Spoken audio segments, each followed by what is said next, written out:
Okay, ladies and gentlemen, this lesson is 7.4.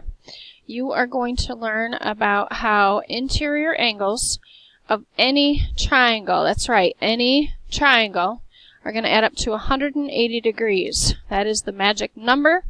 That is what you're going to fill in your note sheet, and I would definitely highlight the top of this because that is the focus of today's lesson. It might be a review. You might have learned a little bit about triangles in the past, but it is definitely something you need to know for 8th grade. So again, interior angles in all types of triangles add up to 180.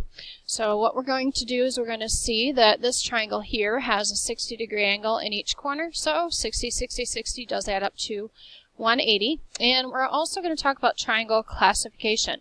When you have 3 equal angles, we will call this triangle an equiangular triangle. But there's another term, and I'm sure you've heard this term before. The term is that the angles are all acute, so that means the triangle is also considered an acute triangle.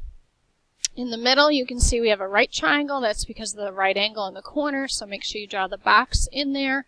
The box identifies it as a right angle, and again, right angles always measure 90. So we're looking at this example, and we're seeing that this angle of 90 plus this top angle of 60 plus this bottom angle of 30 does create a triangle, and again, those numbers add up to 180. So it works for equiangular, it works for right triangles, and here's an example of a triangle that is a obtuse triangle. Obtuse triangles can only have one obtuse angle. Remember, obtuse means it measures more than 90. So here's your obtuse angle here, the 130. Plus these other guys, the 20 and the 30, create the total that we have to have for every triangle, which is 180. So again, that's how you would classify triangles according to their angles. We sometimes classify triangles according to the sides. So even though down here we're still taking a look at the angle measures and how they add up to 180, we're going to look more closely at the sides. For example, this triangle has sides that are all marked with these little tick marks. These little tick marks mean that this is equal to this, and that's equal to the bottom side as well. So all 3 sides are equal, and that's where we get the term equilateral. That's the classification for this type of triangle. In the middle, we have 2 ticks, so that means these 2 sides are equal, the base is not. This is what's called an isosceles triangle. Isosceles triangles look just like this, 2 equal sides. The base angles then end up being congruent, so that's why we have 50s down below. We have an 80 up above, and of course there's your total again of 180. And then probably my favorite type of triangle is a scalene triangle. Scalene triangles have no equal sides. Don't know why it's my favorite, but it is. All 3 sides are different measures, which means your angles are different measures, but you will notice that the angles still add up to 180. So if we know that fact, that every triangle we run into has a total of 180, we can do some interesting things with our math.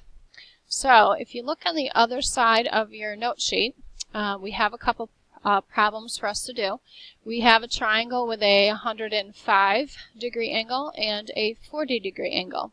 So if you add up what they've given us, 105 plus 40 is definitely going to be 145. Your job is to figure out the measure of angle H. So of course this is angle H right here. What I would suggest is, because you know the triangle's angles must add up to 180, let's go ahead and subtract 180 minus 145, being careful to borrow, rename, whatever you call it. We would have to have angle H being 35 degrees, and this is the only way that we would have our total of 180. So again, the strategy is, if you know a couple of the angles, find out what they total up to, and then subtract from 180. Another example over here, we have a 50-degree angle. We have a 35-degree angle. That gives us 85 degrees that we know about. And if we remember, the total is 180 minus the 85 we know about. Again, if we're careful, borrowing, we see that we have 95 degrees, and that would have to fit up here to finish out the triangle that we have. So it looks like we have an obtuse triangle over here because of the angle that measures more than 90 degrees.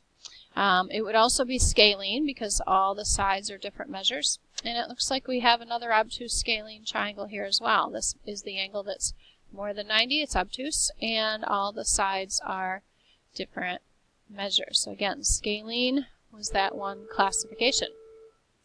Alright, moving on to a little more exciting question. As always, we are going to put some algebra into our geometry. And as you can see, this triangle is drawn for us, but instead of listing the angle measures, we have letters for that. So we have 1x here, we have 2x's here, and we have 3x's here. What you do know, again, about triangles is that the interior angles must add up to 180. So you can see we have this equation here. 1x plus 2x plus 3x equals 6x's. And of course, if you continue to solve, we will divide by 6. So that's how I know x is 30. Now, it doesn't mean all the angles are 30. Okay, this angle over here, angle Z, we'll start talking about that first. I know that's exactly 30 because they have it marked with a with an x all by itself. So if x is really 30, I can say this is 30 degrees. Angle Y is 3 times the value of x. So remember, 3 times the 30 that we got is why this one is a 90-degree angle. And then this one over here, we are looking at it as being 2 times x. So of course, 2 times our x value of 30 is 60. One way you can check your work, if these angles add up to 180, you are set. Last one. If we were to look at this triangle, it has given us a box in the corner, so we know it's a right triangle. We also have this measurement here as well as this measurement here. Okay, these are unknowns. We have an algebraic expression to work with. One thing we do know about the entire triangle is that this angle plus this angle plus this angle has to equal 180. So if you would set your equation up, I'm going to have you press pause. That'll allow you some time to draw your locker, to go ahead and combine like terms, and to go ahead and solve. Then push play so you can check your work. Okay, so if you combine your like terms correctly, you have 2 x's that are positive plus this one more x. And then when you put your numbers together, 25 plus 5 plus 30 gave you 120. Always move the 120 and then divide. I've got x equaling 20. So remember, to find the measures, we already know this is the 90-degree angle, but this one measures x plus 25. So I just wrote that down here. The x value that we just solved for is 20. 20 plus 25 gave me a 45-degree angle. And it turns out that this one did as well. 2 times x plus 5, here's my 2 times 20 that we got, also gives me 25. So not only is this a right triangle, this is also isosceles. Isosceles triangles have 2 matching base angles, and then these 2 sides would be congruent. So your job is to make sure you understand some of the classifications that we've talked about. Make sure you understand how to solve for the missing angles. And again, it's because all triangles have angles that add up to equal 180. So at this point, you're going to cut your notes. You're going to tape into your notebook, and then see me for your assignment.